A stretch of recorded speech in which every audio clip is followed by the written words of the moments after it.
Ora, irmãos, não quero que ignoreis que os nossos pais no passado, os que nos precederam na fé, estiveram todos sob a nuvem no deserto, para que tivessem sombra quando caminhassem e tivessem direção, porque a nuvem os conduzia. Também quero que lembreis que todos eles passaram pelo Mar Vermelho, a pé enxuto. E aquilo foi uma manifestação metafórica de uma espécie de batismo. Foram batizados assim na nuvem, porque chovia da nuvem, e eles recebiam aspersão de água, tanto quanto foram batizados no mar, atravessando a pé enxuto. Quem ficou imerso nas águas do mar foi Faraó com o seu exército.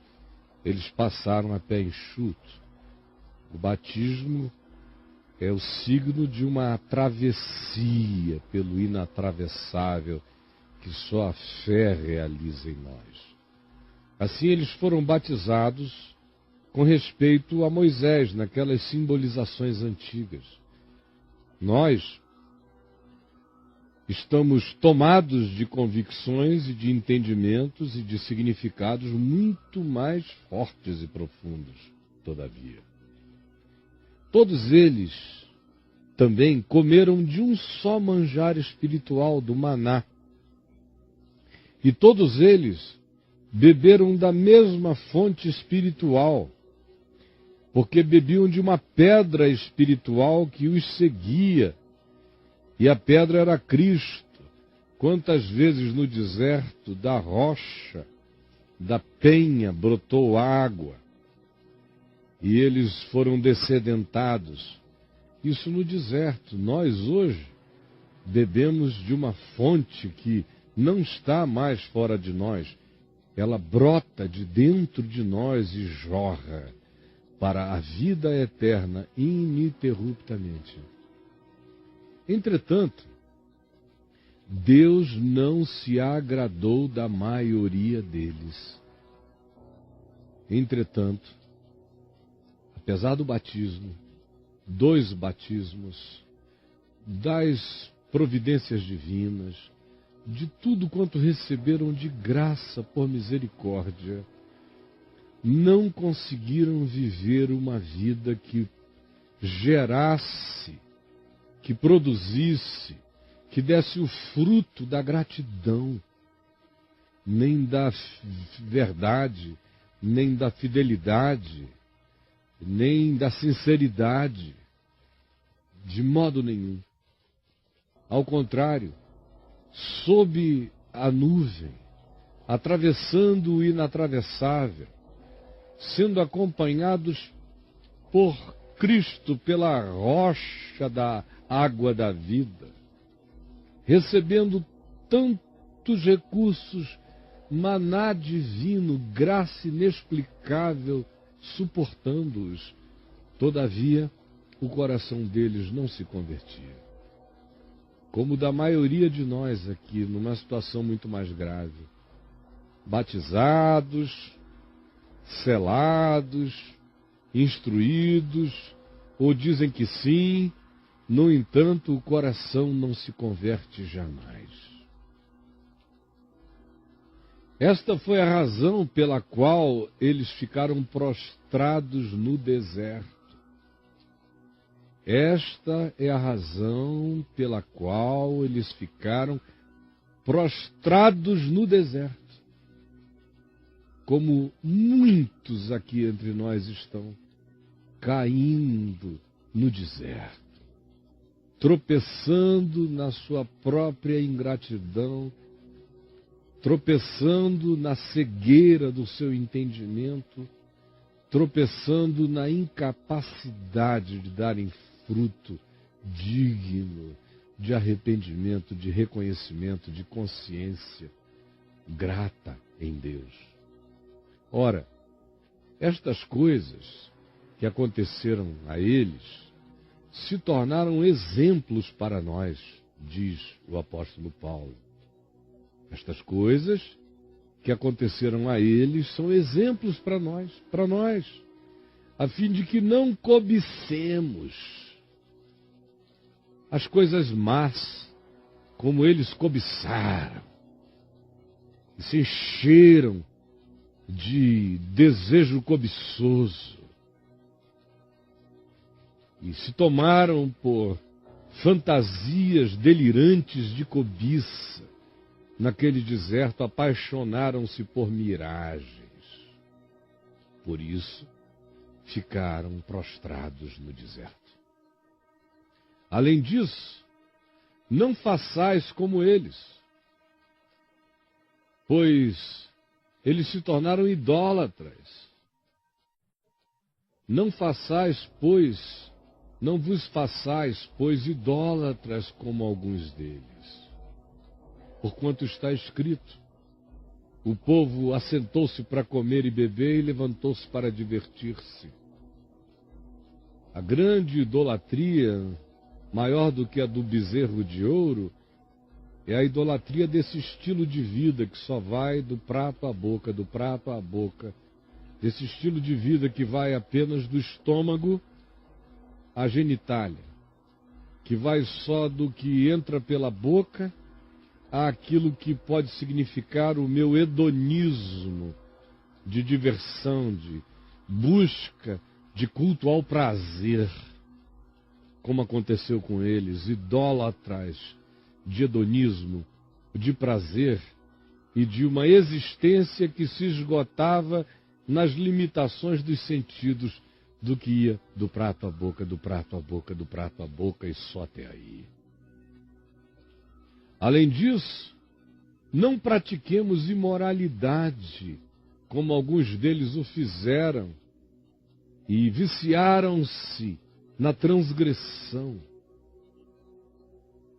Amaram o que não podia ser feito na luz, nem vivido com integridade, nem assumido diante de todos. Eles amaram e se apaixonaram pela sombra. Como alguns deles o fizeram, e por isso caíram milhares deles no deserto por causa do compromisso e da entrega a isso que se cultua na sombra, a imoralidade. Nem ponhamos o Senhor nosso Deus à prova, tentando a Deus, como alguns deles já fizeram. E lembrem-se, morreram pelas mordeduras das serpentes abrasadoras no deserto. Se resolvermos tentar a Deus, o veneno dessa nossa postura na existência nos será servido, não por Deus, mas pelas consequências da lei da vida e da lei da morte. E nem murmureis, nem murmureis, nem murmureis. Não vos torneis murmuradores, ingratos, queixosos, negativos, mal-humorados para com a existência. Não vos torneis assim, como alguns deles murmuraram, e acabaram que expuseram-se à possibilidade de que a murmuração os destruísse. Porque todo aquele que vive de murmurações encontrará o exterminador. Porque aquele que murmura é o insatisfeito. E todo insatisfeito será finalizado na existência. Todo aquele que não encontra nenhuma razão para a gratidão, exterminar-se-á. Porque a vida é dos gratos, não dos que não encontram nenhum sentido Esses serão exterminados pelo vazio de olharem para a vida com a murmuração que declara que nada é bom, grato e favorável. Ora, estas coisas lhes sobrevieram como exemplos. É a segunda vez que ele usa a palavra exemplo. Eles eram exemplo. Essas coisas são exemplo. E foram escritas para a advertência nossa, de nós hoje, sobre quem os fins dos séculos, o acumulado dos aiões, tem chegado. Aquele, pois, que pensa estar em pé, veja que não caia. Porque se você é batizado, participa de tudo isso e pensa que isso é suficiente para lhe cobrir, você está totalmente enganado. Deus não tem compromisso com batismos, nem tem compromisso com solenidades. O compromisso divino é com o que seja espírito e verdade, sinceridade, consciência, lucidez da alma, que recebe tanto e não pode fingir que não tem recebido tanto. Por isso, aquele que está em pé, veja que não se torne como eles se tornaram, cobiçosos, com a vida apequenada pelas idolatrias diminutivas do significado da existência, apaixonados pela transgressão, por aquilo que não se pode fazer na luz, mas apenas na sombra, na escuridão, no engano, ou botando Deus à prova, tentando a Deus, provocando a Deus, brincando contra o sentido da vida, ou murmurando, com ingratidão, porque estas coisas são exemplo de que quem assim vive, escolhe assim existir, viverá com as consequências da sua própria escolha. E eu repito, não é nenhum dedo esmagador de Deus sobre nós que somos o que não existe, o que não é. É a consequência natural de assim nos tornarmos. Essas consequências nos visitam implacável e exterminador e destrutivamente.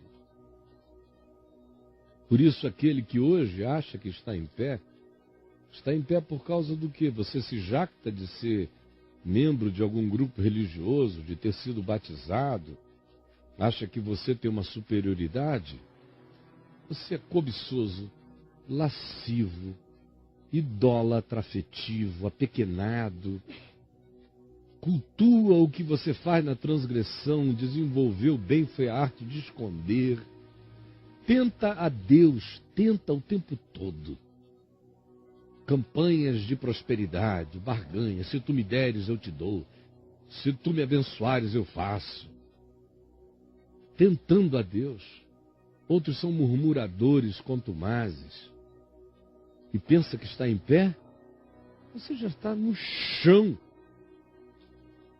E não fique se escondendo atrás do discurso que diz que certas coisas são inaguentáveis, são irresistíveis, são insuportáveis, são de uma sedução para a qual não existe resistência, porque é mentira sua, total e absoluta. Porque nunca nos sobreveio, nem a ti, nem a mim, nem a ninguém, nenhuma tentação que não fosse humana. Nós somos tentados por aquilo que habita a nossa humanidade. Não somos tentados por nada alienígena. Não é nenhum fruto de Júpiter que nos tenta. Ele nasce dentro do nosso coração. Não nos sobreveio tentação que não fosse humana, jamais. Mas Deus é fiel.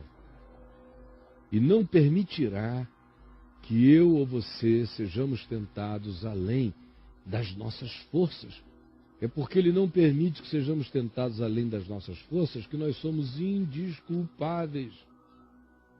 Não há argumento, não há álibi, não há disfarçatez que cubra a inegabilidade dessa realidade. Não nos sobreveio, nem nos sobrevirá tentação que não seja algo que proceda da nossa humanidade. Por isso, controla.